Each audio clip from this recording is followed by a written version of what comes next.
very hard from very high speed down to very low speed. So you ask a lot of the car, a lot of the brakes.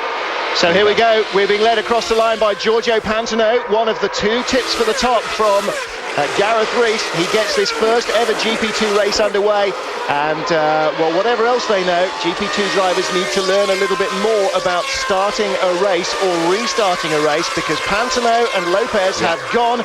Ernesto Viso in third place, the red BCN competition car already being monstered by, not by Kovalainen, but by Scott Speed, the American with the yellow nose. He carried the Red Bull colours through Formula Renault, and he's there again. So we have lost both Arden International cars. Nicola Lapierre and Heikki Kovalainen, it seems, have not started. Whatever, Giorgio Pantano, well, if nothing goes wrong with his car, Gareth, he may well just gallop away with this at the moment. I'm afraid we can't assume that this weekend, Martin. There's yeah, well, no, that's too much problems going on. But Viso was just asleep there, wasn't it? The front two made a huge gap. We're not even half a lap gone yet, and they're miles clear. Well, under pressure now is Scott Speed. He's on the left-hand side of the picture. Over the top to the Variante Alta. Very fast approach there. This used to be absolutely flat out in the early 50s when the track was first opened. 1952, if you've ever been to that chicane, flat out across the top of the hill and all the way down here into Ravazza. This is a good overtaking opportunity. You can get a slot down the inside line, but Scott Speed was man enough to hold off the number one. No, he's not. Scott Speed is in the middle of that sandwich, in fact. He is. So we slightly missed that one. To be fair, that's not unreasonable. Look at you, 3 similar paint jobs there. Try and wait for some graphics. Hopefully we will get some graphics. Not exactly sure what to expect. Adam Carroll, by the way, right behind Speed. And all 3 of them got that wrong. Well, there is some trouble. That was the second of the Dams cars. Ferraz Fauzi, the Malaysian driver who raced in British F3. 6th, 5th, 4th place. If you qualify in the top 8, you just sit there, don't you, and wait for race 2. You're better off finishing 8th for race 2 absolutely than you are to sort of battle your way through and try and get 4th place in race 1. So there is a slight disincentive to overtake. Yeah, right, yes. Occasionally, yes. Oh, good move there. That's an excellent move indeed. Heikki Kovalainen, the man who beat Michael Schumacher before, of course, anybody with a Renault found it possible to do so in the Race of Champions in the winter. And Kovalainen already showing his mettle with the Arden team. Yeah, Viso just left too much of a gap there, just dozing slightly. To do so, there too, experience is absolutely vital. Banging over the curbs there. Yeah. That's Negrao, isn't it? Yeah, it that's is. why he's retired. And although the camera doesn't show it, of course, up there, it's uphill to the first apex, and you go over the brow of the hill through the chicane. It's a kind of dingle-dell job, isn't it? Corner, yeah, it's a tricky corner. You come into the engine let go on the way out the pits. Oh, no, that's... Now, is that our second place driver, Jose Maria Lopez, having tripped over the Campos racing car? It could be. Both Dams cars have got double digits. More than that, I cannot tell. There's another Dams or DPR car. Oh, blimey. Olivier Pla. It is a DPR car then. The first time we've seen the Dave Price Racing car of Olivier Pla. That was a bit small margin between win and second. Might mean that we have a really long drawn-out campaign. And that was a good move from Adam Carroll. Moved himself up one spot there. From 10th now to 9th, and he has got the number 11 car of Olivier Pla in front of him. Oh, and that was that's either the other DPR car and a Dams car, or 2 Dams cars in self-avoidance. Peering intently at the screen to try and figure out who he's passed. Can't do that. Well, Adam Carroll is definitely on the up, isn't he? He is absolutely flying, and that's a very good thing to see. Yeah, he's one of 2 Brits in the series this year. There's a replay of a bit of a moment again. Yeah, that is Ferraz Fauzi, the guy at the head of that quintet, and bizarrely still is. Both Coloni drivers. Yes, but Bruni should know better. He's got plenty of experience. One Cruz Alvarez at the moment ahead of Can Artam, as we've been calling him, but Jan Artam, as we believe the actual Turkish pronunciation is.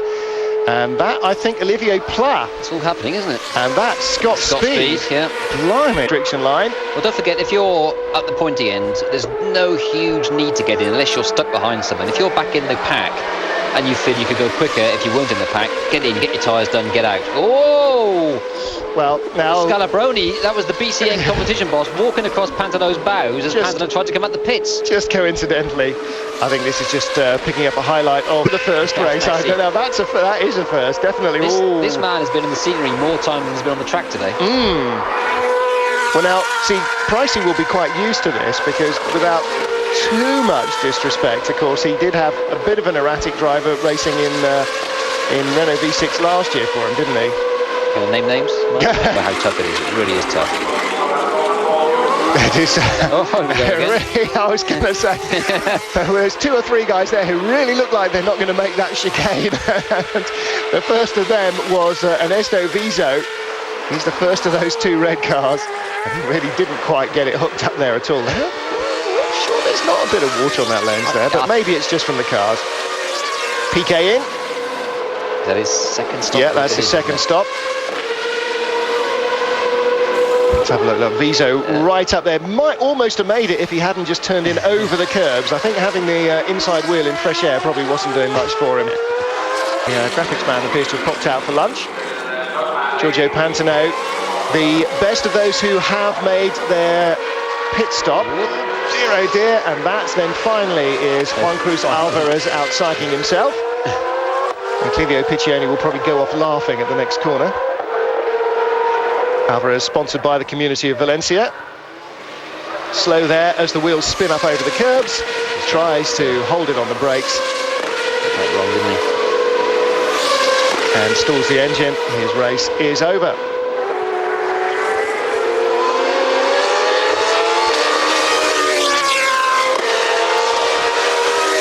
So about midway now through this first GP2 race. And there's Juan Cruz Alvarez, the Valencian driver for a Spanish team, Campus Racing. He's limping, isn't it? Oh, that was wild. Well, there's another one. They are all finding the Variante Alta very hard indeed. That's Jan Artam. And there. That is close. Absolutely. Wow, around the outside. That is bravery. Very good move indeed. Don't often see that one pulled off successfully. Now let's see if we can give some credit for this. I think this is on one of the DPR cars. It's Gianmaria Bruni. Is that passing Pla? I think it might have been. Don't be sharp because he's out, isn't he? Yeah, I think, well, we think he is, yes. And therefore, in our own defence, that we are getting these pictures supplied. This is not Eurosport camera work. Thank you for clarifying that, Martin. Borja Garcia, and I'm afraid, from what I've seen of him so far, we may see a few more of those during the course of the year. Now, is this leading up to that? No, that it can't be. This has got to be his team. Oh no, we've seen his teammate retire, Alvarez, haven't we? So, unfortunately, Alfonso D'Orleans de Bourbon's I don't know, they're both the Campus Racing team. Borja Garcia is Racing Engineering, Alfonso's team, but Juan Cruz Alvarez for Campos. There you go. And finally, we find the bit on the tape. And down at Tosa again, isn't it? Yeah. And tossed it into the gravel. Climb up the hill out of there as well. He's done. He's gone. Lopez has gone past. There, he's got a glitch. So I did. He was. It was pedestrian, like the warm-up lap. Yeah. So there's been gearbox problems all weekend for some people, so it could be that. It's going. Adam Carroll's going into the pits. On the pits. So suddenly, this is what was that Monaco race in the 90s? Yes. Where cars were running out of fuel in the tunnel. Was that Lopez or Fauzi? Don't know. Wandered off. Pantano has. I'm not sure. I think he's got a gearbox problem. Yeah, I think it might well be actually. Oh no. Was that Lopez? Fauzi. Do have good high-speed aero grip, don't they? And that's Han Artam. Recognise the star on the top of the Turkish driver's helmet there. That's a first-time spot, I think, possibly of him this race. Easy when they're stationary, of course. Enough of that. Come on, we've got about a lap and a half to go. Here's Kovalainen. Jose Maria Lopez now in second place as Pantano's worries have dropped him down the order. Adam Carroll's extra pit stop has dropped him down the order. Scott Speed now looking at third place. And there can't be any place at the moment, race one of what looks like being a really close, tough season, for anybody to be taking additional pit stops just to drop themselves down the order to be on pole for the next race. Can't believe that would happen. Pantano, he's really just so dominant, really so dominant. He looks so very special for them. So Heikki Kovalainen then, within sight of history, takes the checkered flag to win the first ever GP2 race. Arden start the new series where they left off in the last one as the top team. Dams are back as Jose Maria Lopez starts the resuscitation of his career and aims again for Formula One with a second place.